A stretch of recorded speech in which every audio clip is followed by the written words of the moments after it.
ഇന്നത്തെ നമ്മുടെ റെസിപ്പി നമുക്ക് കുട്ടികൾക്കൊക്കെ വിശ്വസിച്ച് കൊടുക്കാൻ പറ്റുന്ന ഒട്ടും തന്നെ ഓയിലോ മുട്ടയോ ഒന്നും തന്നെ ചേർക്കാതെ വളരെ സിമ്പിളായിട്ട് തയ്യാറാക്കി എടുക്കാൻ പറ്റുന്ന നല്ലൊരു മയോണൈസിൻ്റെ റെസിപ്പിയാണ് ഇന്നത്തേത്.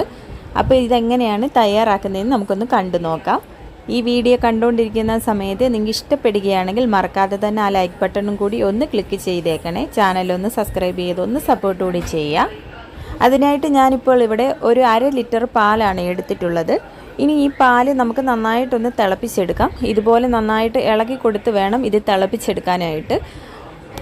ഇപ്പം നമ്മുടെ പാലൊക്കെ നന്നായിട്ടൊന്ന് തിളച്ച് വന്നിട്ടുണ്ട്. ഈ ഒരു സമയം നമുക്ക് ഫ്ലെയിം ഓഫ് ചെയ്ത് കൊടുക്കാം. ഫ്ലെയിം ഓഫ് ചെയ്ത ശേഷം ഇതിലേക്ക് 2 ടീസ്പൂൺ അളവിൽ നാരങ്ങാനീര് ചേർത്ത് കൊടുക്കാം.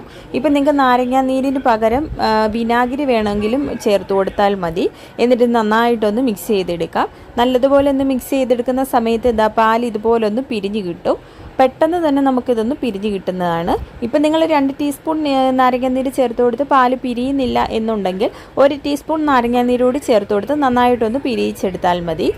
ഇത് കണ്ടില്ലേ, ഇതുപോലെ ഒന്ന് പിരിഞ്ഞ് കിട്ടണം.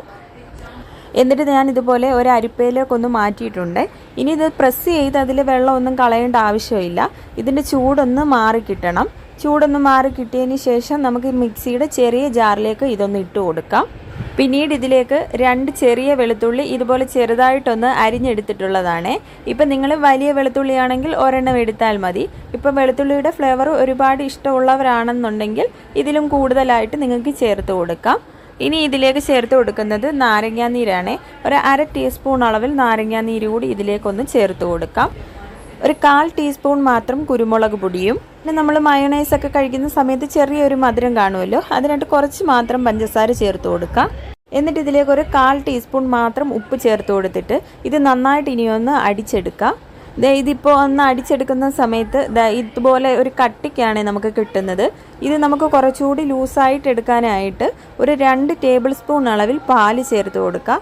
ഇപ്പം ഞാനിപ്പോൾ തണുത്തിട്ടുള്ള പാല് തന്നെയാണ് ഇതിലേക്ക് ചേർത്ത് കൊടുത്തിട്ടുള്ളത്. പാലും ചേർത്ത് കൊടുത്ത ശേഷം നമുക്കിതൊന്നുകൂടി ഒന്ന് ബ്ലെൻഡ് ചെയ്തെടുക്കാം. അപ്പോൾ ഞാൻ നന്നായിട്ടൊന്ന് ബ്ലെൻഡ് ചെയ്തെടുത്തിട്ടുണ്ട്. ഇപ്പം ഞാൻ ഈ ഒരു കട്ടിക്കാണ് മയോണൈസ് തയ്യാറാക്കിയിട്ടുള്ളത്. നിങ്ങൾക്കിപ്പോൾ കുറച്ചുകൂടി ലൂസായിട്ട് വേണമെങ്കിൽ കുറച്ചുകൂടി പാൽ ഒഴിച്ച് കൊടുത്തിട്ട് ഒന്നുകൂടി ഒന്ന് ബ്ലെൻഡ് ചെയ്തെടുത്താൽ മതി. അപ്പോൾ നമുക്കിത് സിമ്പിളാണ് തയ്യാറാക്കാനായിട്ട്. അതുപോലെ ഹെൽത്തി ആയിട്ടുള്ള മയോണൈസാണ്. ഇപ്പോൾ കുറച്ചുകൂടി ഹെൽത്തി ആയിട്ട് വേണമെന്നുണ്ടെങ്കിൽ നിങ്ങൾക്കും പഞ്ചസാര ചേർക്കാതെയും ഇത് ചെയ്തെടുക്കാവുന്നതാണ്. എങ്കിലും നമ്മൾ ഇത് കഴിക്കുന്ന സമയത്ത് ചെറിയൊരു മധുരമൊക്കെ ഉണ്ടെങ്കിൽ നല്ല അടിപൊളി ടേസ്റ്റ് ആയിരിക്കും. കുട്ടികൾക്കായിരുന്നാലും മുതിർന്നവർക്കായിരുന്നാലും ഒരുപോലെ ഇഷ്ടപ്പെടുന്ന ഒരു മയോണൈസാണ് ഇത്.